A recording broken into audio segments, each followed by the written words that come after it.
parecer estranho o que eu vou falar pra vocês, mas eu sempre preferi os X-Men aos Vingadores, tanto nos cinemas quanto nos quadrinhos. Talvez por isso que eu sempre fique preocupado quando tem algum lançamento envolvendo esses personagens, justamente por saber que eles não foram tratados da melhor forma possível em algum momento do passado. Com o retorno do universo mutante, que aconteceu agora com X-Men 97, finalmente podemos conversar sobre essa franquia agora com Deadpool e Wolverine, um filme que enaltece e celebra os 24 anos dessa franquia mutante nos cinemas. Vocês estão preparados? Eu também estou. Então vem comigo no Cine Amora de hoje.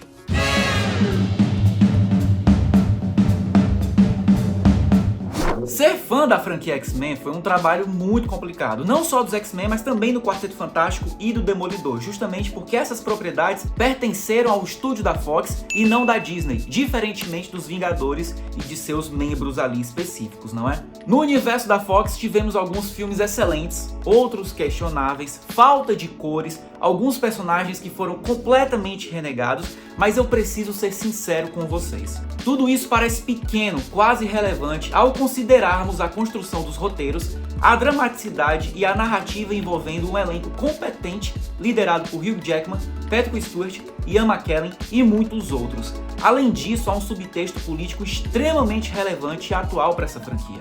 Proteger aqueles que nos julgam, proteger aqueles que nos odeiam. Esse é o lema, esse é o espírito dos mutantes que estudam ali na escola de superdotados do professor Xavier. Essa ideia gerou assim filmes fantásticos. Para começar, X-Men 1, X-Men 2, Primeira Classe, Dias de Futuro Esquecido, Logan e sim, até o X-Men 3, que eu sou um defensor ferrenho desse filme.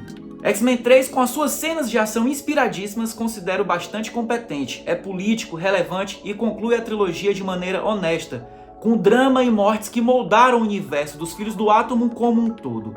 A trilha sonora, a divisão de espaço, o roteiro redondo, tudo fez o confronto final ser um exemplo de como encerrar uma trilogia escutando o coração da história e de seus personagens, não dos fãs.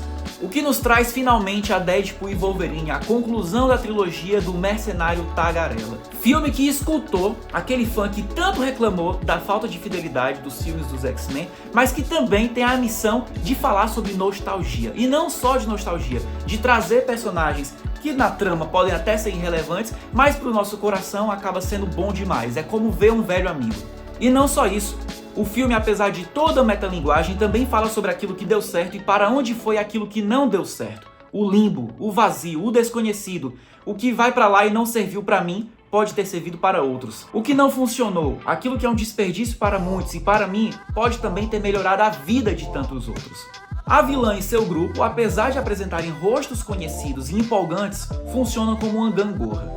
Visualmente, Cassandra Nova não oferece nada de novo, mas ela tem uma camada interessante, como o fato de ter tentado assassinar Xavier no ventre de sua mãe, uma mentira para quem lê os quadrinhos. A partir desse momento entendemos, ela é ameaçadora, de poucas palavras, e interessante por trazer comentários sociais sobre sua existência no limbo, um lugar que domina e prefere permanecer. Ela não mira nas alturas, mira no que está ao seu alcance. Talvez por isso seja mais impactante do que os últimos vilões do gênero que esperam destruir a Terra e dominar os universos. Nesse sentido, finalmente Deadpool entende, depois de 3 filmes, que ele não é o protagonista da sua própria história. Ele funciona muito mais como um narrador-personagem, aquele cara que está sempre comentando aquilo que assiste. Inclusive como nós, o público. O personagem, o carro-chefe desse filme, mais uma vez, é o Hugh Jackman, que volta com seu Logan depois do último filme de 2017 e tinha aquela preocupação, será que ele vai conseguir ser tão bem como ele foi no último filme, ou na franquia como um todo? E felizmente o Hugh Jackman ele é incrível.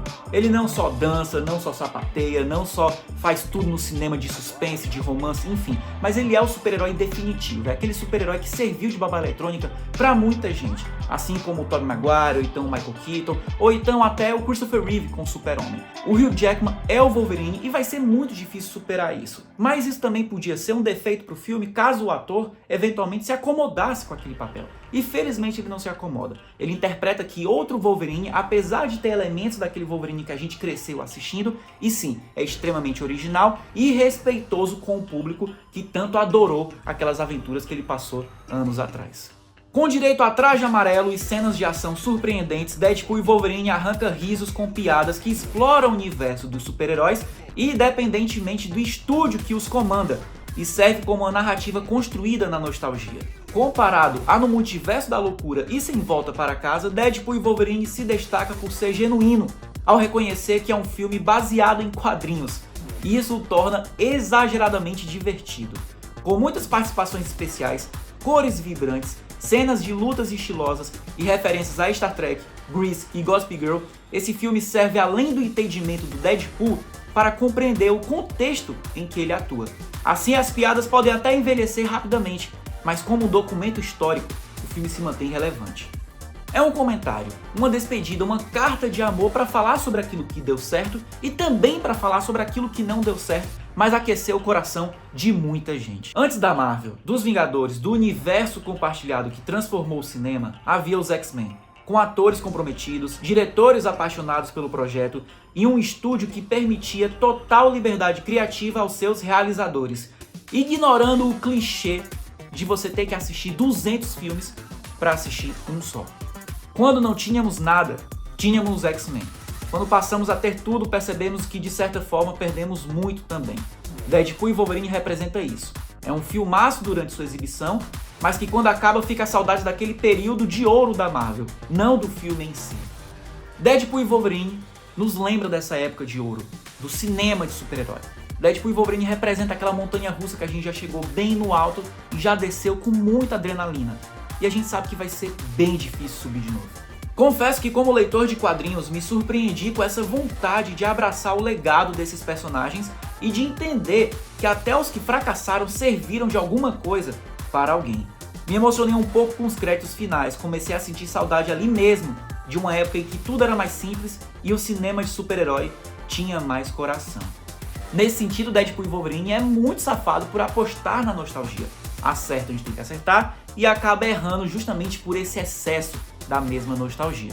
Mas sem mais delongas, eu gostei do filme. É um produto ali feito do capitalismo para vender brinquedo da ReHap, mas ele funciona muito bem por ter muito, mas muito coração. Vou ficando por aqui, eu espero que esse seja o final definitivo do universo da Fox nos cinemas. Acabou, enterramos esse legado, c'est la vie, e agora que a gente possa encontrar novas possibilidades do gênero de super-herói. Tô curioso para saber a sua opinião. Comenta aqui, dá like, dá dislike, mas fala comigo, eu prometo que vou te responder e vamos conversar muito mais sobre Deadpool e Wolverine nos comentários aqui. E por favor, seja elegante, não dê tanto spoiler assim, e se for falar comigo alguma coisa relacionada a spoiler, coloque em caixa alta para quem não viu o filme não se decepcionar com o que você tá escrevendo lá, beleza? Eu vou ficando por aqui, vida longa e próspera aos X-Men e ao Cine Amora.